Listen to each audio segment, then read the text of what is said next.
Hi Java students. So if we are trying to add a GIF to our graphics project, we need to go to easygif.com/split. You can click that hyperlink from the Google Doc with the explanations.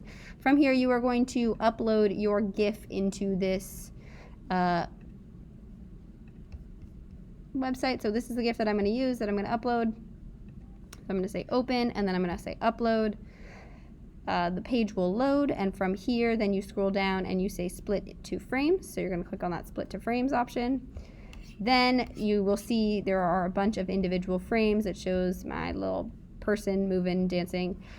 So I have a bunch of individual photos that I can then download frames as a zip. So you're going to click on that to download the frames as a zip file. Then once that is completed, from here you will then head back over to your IntelliJ. Now there's one step that I'm going to show you but then skip over, and that is from your downloads you will see a zip file. You need to double click that to unzip it. So for example, right here I have a zip file called frames. If I double click that to open it, a folder exists that then would be each individual frame. So I've already skipped over doing that part, and I've created and found all 16 frames of my GIF.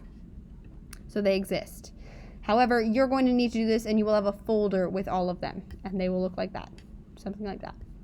So once you have that open, you are good to go. If you are on a PC, you don't double click on a zip file. You are going to right click on it, and there should be an option that says extract, and that's how you create the folder from a zipped file. But we need all of the individual images.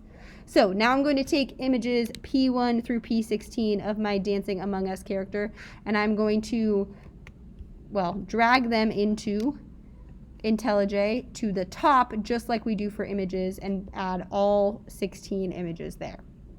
So now I should see a bunch of images open up. I'm going to go ahead and close all of those and just go back to my code, the main class. Now, instead of adding and loading all of these images individually, what we are going to do is we're going to create a list of all 16 of these images in something called an array. We will learn more about these later in the year, so we're going to not worry about the syntax too much. You're just going to type what I type. So we need p image and then square brackets to tell the computer that's how we say it's an array. So I'm going to call mine GIF list. That's the variable name there, so whatever you want to call the list where you're going to save all these images.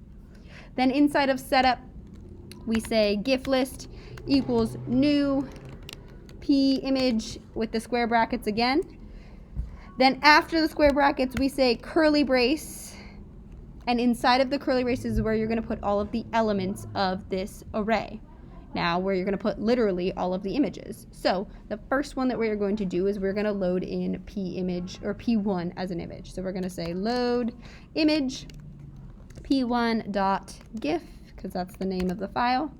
And this now will save just that first image exists inside of my list. So now I need to repeat this process over and over and over again. So I'm going to put a comma space, and now I need to load in p2 as a GIF. And then I need to do that one more time. So now I've got 3 of them. I've got p1, p2, p3 in there.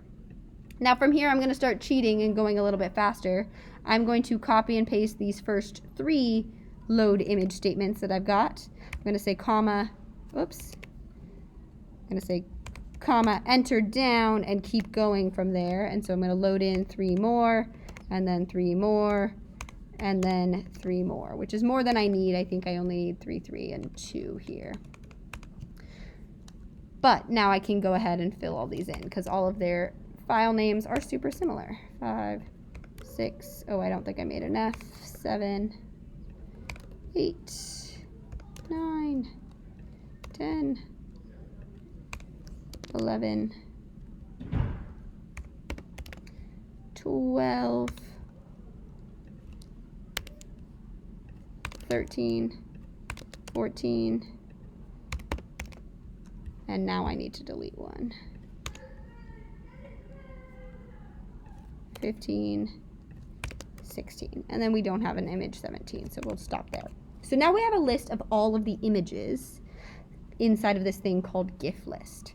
Now what I'm going to do inside of draw is I'm going to actually go get a specific image out of this list and tell the computer to display, hey, this one, then this one, then this one. And if we display all of these together, like one, then the next, and the next with each frame of draw, we'll see that type of motion. So inside of draw, I'm going to say image. Now normally here's where I would put the image name. So instead what I need to do is I'm going to say go into Gif list and get the 0th element, and let's put that at 100, 100. So the 0th element, that's the first thing that's in the list, so that's going to be this first image. So when we run our program right now, I should expect to see the first image that is of my Among Us character, which I do. Now, I don't want to just see this first image. I actually don't even want to see a bunch of these images all at once. I want to change which image I'm seeing based on which frame of draw I'm running. So instead of going and always getting the 0th thing, I want this number to be something that changes. Now, the only thing that we can keep track of here is that frame, the frames that are running.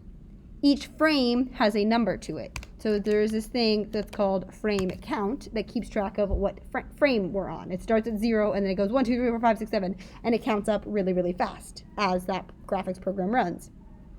So this will work for a while. If we just go ahead and put in the frame count, you will see my GIF start and move. But very quickly, my program crashes. The reason being, frame count became more than 16, and I don't have more than 16 images in that list to go get. So now the computer's like, what do you mean go get the next thing in the list? There is nothing left in this list. So mathematically, we want it to wrap around so that as soon as it hits 16, it goes back to 0. The easiest and the best way to do this is thinking about remainder, which is the modulo operator. And we're going to divide by the number of elements that we have. So I'm going to do mod 16 here to show my little GIF moving. If you have more images, you're going to do mod however many images you have. If you have less, then you'll do mod that many.